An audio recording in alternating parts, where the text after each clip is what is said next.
ગુજરાતમાં નકલી ખોરાકનો ધમધમતો કારોબાર, કડક સજાના અભાવે ભેળસેળિયાઓ બેફામ. આણંદ સહિત રાજ્યના વિવિધ જિલ્લાઓમાં સમયાંતરે ફૂડ વિભાગની તપાસમાં દૂધ અને તેની બનાવટો, મરી મસાલા, મીઠાઈ સહિતના ખાદ્ય સામગ્રીઓમાં ભેળસેળના કિસ્સા ઝડપાયા છે. સમગ્ર રાજ્યમાં ભેળસેળયુક્ત ખોરાકી ચીજવસ્તુનું વેચાણ થઈ રહ્યું છે. તેના બોલતા પુરાવા રૂપે છેલ્લા 5 વર્ષમાં 4669 ખોરાકી નમૂના તંત્રની તપાસમાં ફેલ થયા છે.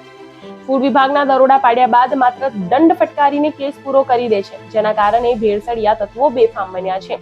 ગત વર્ષે 3.85 લાખ અખાદ્ય પદાર્થ, અંદાજે ₹8 કરોડનો જથ્થો ઝડપાયો હતો. તે લીધેલ નમૂનાનો સરકારી રિપોર્ટ આવે ત્યાં સુધી હજારો લોકો તે ખોરાકને આરોગી ચૂક્યા હોય છે. ત્યારે સવાલ એ છે કે લોકોના સ્વાસ્થ્ય સામે કાયદાનો ડર રાખ્યા વિના ખુલ્લેઆમ ચેડા થઈ રહેવાની સ્થિતિને ડામવા સરકાર કડક નીતિ શા માટે નથી લાવતી? ભેળસેળિયાઓને કડક સજા થવી જોઈએ તેવું તમે માનો છો તો કમેન્ટમાં જરૂર જણાવો અને આવી જ માહિતી માટે જોતા રહો સરદાર ગુર્જરી ડિજિટલ.